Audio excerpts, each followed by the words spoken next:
Engine notes will rise in a moment. And who is going to make the best start as we go racing?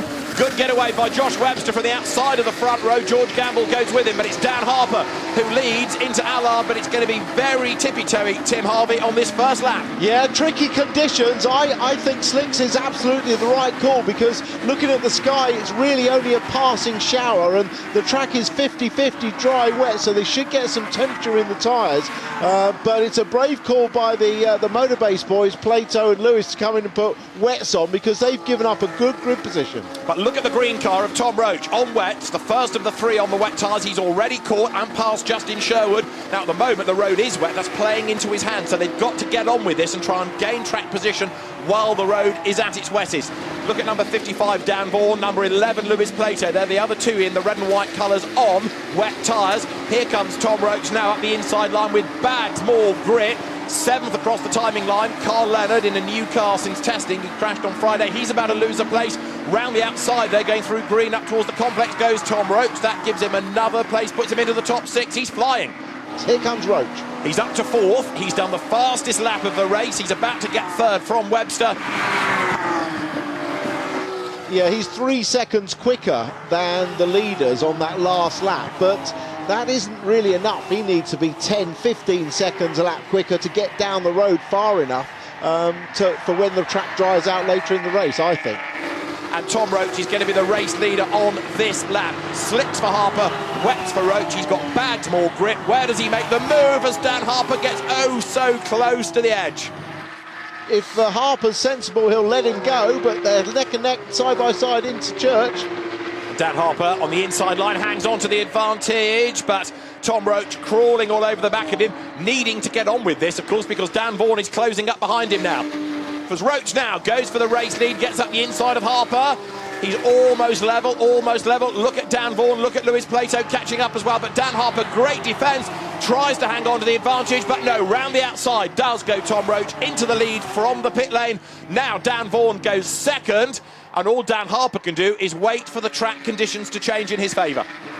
Well, the grey clouds are dissipating over where we are at the start line. Battle is on up towards the complex. Harper 3rd, but back up the inside Lewis Plato. Harper savvy enough to give him racing room. He doesn't want to get himself in jeopardy, risk contact and not be able to fight in the second half of the race.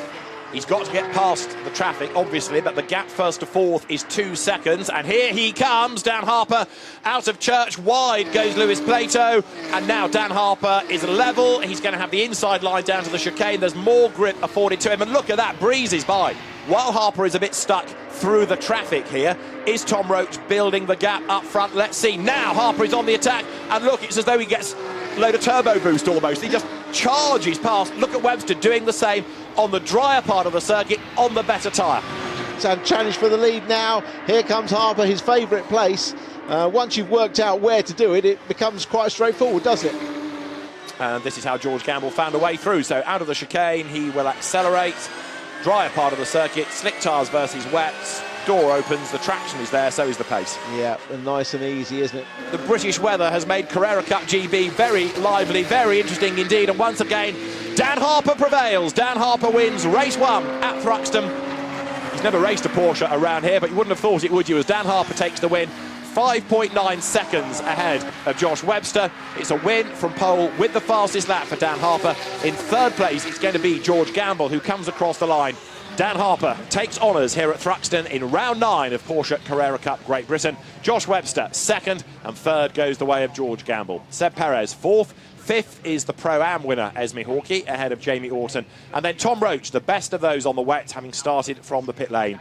Other wet shod driver Lewis Plato, 8th. John Ferguson, 9th to win the Am class. And Dan Vaughan, also on the wets, rounds out the top 10.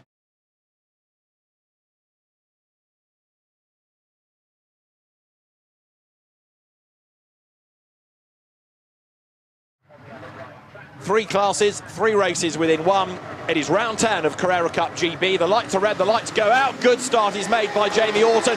Dan Harper is away nicely as well. And Esme Hawkey tries to brave it out around the outside line as they head into Allard for the first time.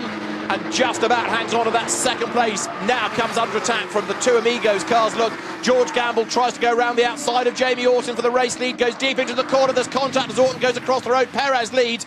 Gamble picks up damage. and Orton gets into more strife as he comes through the complex. He, I fear, is not going to go a whole lot further. Drama at turn 2. Yeah, Justin Sherwood also spinning in the background.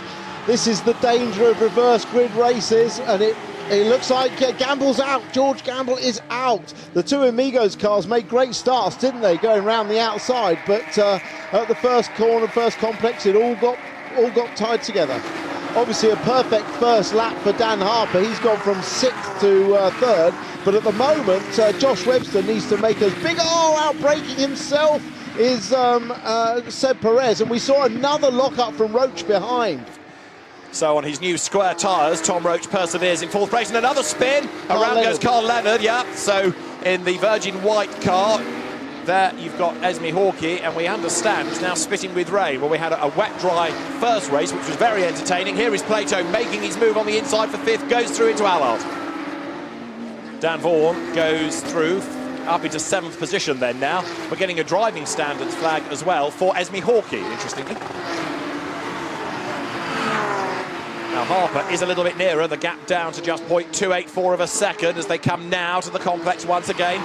Into Campbell, Harper up the curb, now left into Cobb, then right at Seagrave, speed building all the time from here on in. We had a change for 3rd, Plato ahead of Perez now, again within the pro category as well as overall. And is Harper close enough to have a go? Yes, he is, this time to the outside line. He's level, but is he going to be ahead as they dive into the braking area? Absolutely together, but no, Harper lets him go. Slots back in behind, wasn't going to complete the move, doesn't want to risk not finishing, not scoring, so Josh Webster hangs on to the advantage, but that was Dan Harper's first proper serious bid at taking the lead. It was here he levelled last time, he's going to have another go, is he? Josh Webster will break late. Dan goes to the inside line, is that for the race lead? Yes, it is, fantastic move, brilliant job. Dan Harper sold him a dummy, dives through on the inside line, he comes out of the chicane ahead, and Dan Harper leads. He won race 1 at Thruxton. Josh Webster's crawling all over the back of him, but Dan Harper goes through then. He takes the lead of the race, and that was quite a move. That's Sam Brabham being squeezed to the grass, and around he goes. He was trying to get past John Ferguson, and he ended up on the grass. And he's had an enormous Code Brown moment on his way up towards the chicane, because that's the fastest part of the circuit. That is not a place to become a lawnmower. And this is Roach and Esme Hawkey. Yeah, that gap's come right down. This is the 5th place overall. Esme Hawkey leading her class, and he's going to go through around the outside line. Is the chicane, a lock up by Roach, who's all locked up and comes back on the inside, and there's a bit of a nudge. Esme Hawkey gains the place though, up the curb, over the curb, through she goes, and is now up into 5th place. Dan Harper on target to be the first man to win both races in a weekend this year. We've had 2 different outright winners in every weekend up until now, and he is on target to do the first double of the season. Tom Roach with another lock-up. This time it's Dan Vaughan behind him, and Tom Roach, who he's not only going to have to... Must have a puncher, yeah, he surely. must have now, surely, after all that lock-up. And Dan Harper does the double at Thruxton. Checkered flag is waved. Dan Harper wins in this 10th round of Carrera Cup GB, and perhaps demoralised Josh Webster takes 2nd, over 3 seconds adrift at the flag. 3rd goes the way of Lewis Plato, with Seb Perez set for 4th. And here is Esme Hawkey, who is going to have a 2nd Pro-Am win of the day here at Thruxton, and she will come home in 5th place overall, just ahead of Dan Vaughan. Dan Harper wins round 10 of Carrera Cup GB, with Josh Webster 3 seconds adrift at flag fall. Lewis Plato takes 3rd ahead of Seb Perez. Esme Hawkey's 5th nets a Pro-Am win, the 2nd of the day for her, and 6th Dan Vaughan. Jack McCarthy 7th ahead of Tom Roach with a deflating tyre. John Ferguson 9th, a 2nd Am win of the day. And Peter Kyle Henney rounds out the top 10.